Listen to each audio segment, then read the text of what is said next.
high school. For someone of those humble beginnings who win 6 gold medals and a single conference championship, qualified for the NCAA National Track and Field Championships in 4 events over her college career, be a 2-time track and field All-American, be Centennial Conference Regional and National Performer of the Year her senior year, and end up in Sports Illustrated's Faces in the Crowd is quite an accomplishment. Ladies and gentlemen, Ivo Arpa.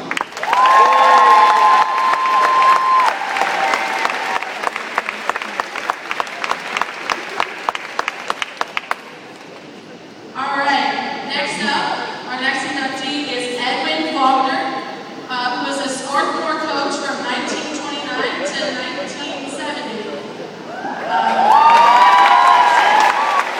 Faulkner's team was a combined record of 377 wins while winning 9 conference championships and the 1968 NCAA College Atlantic Coast Regional. Faulkner also coached 5 U.S. Davis Cup teams, winning 3 championships. Here's the reflection from Joan Wiesner, who is Edwin Faulkner's daughter.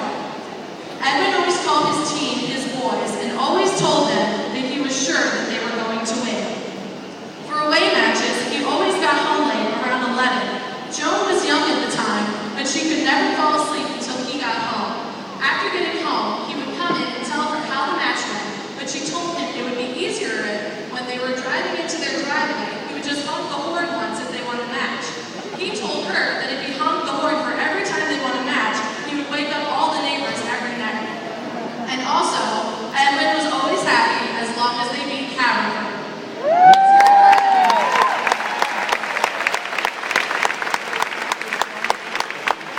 Our next inductee is Helen Thompson Gibson, class of 1941.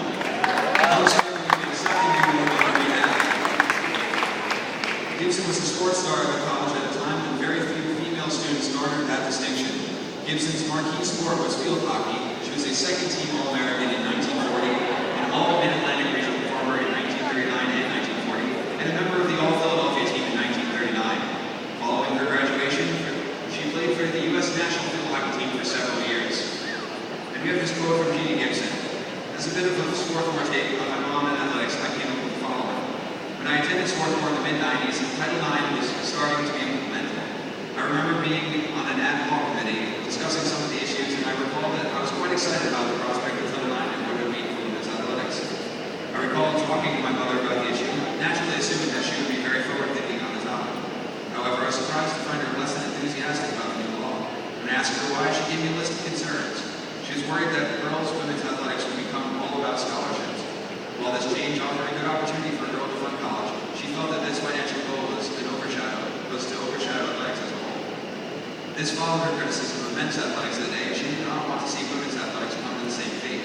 She felt that once athletics was attached to money, competition would change.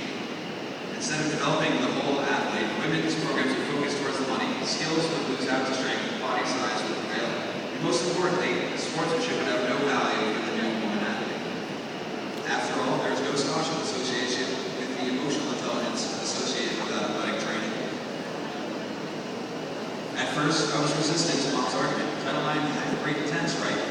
But it wasn't the intent of Title IX that concerned Mom. It was the potential abuse that worried her.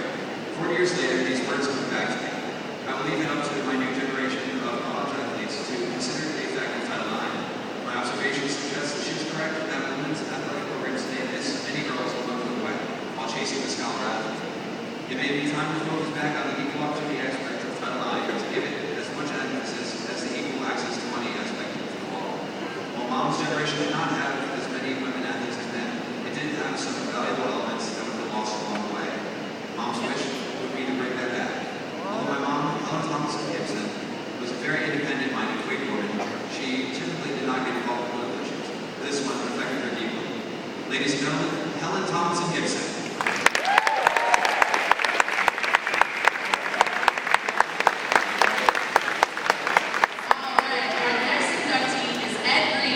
Class of 1985.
score.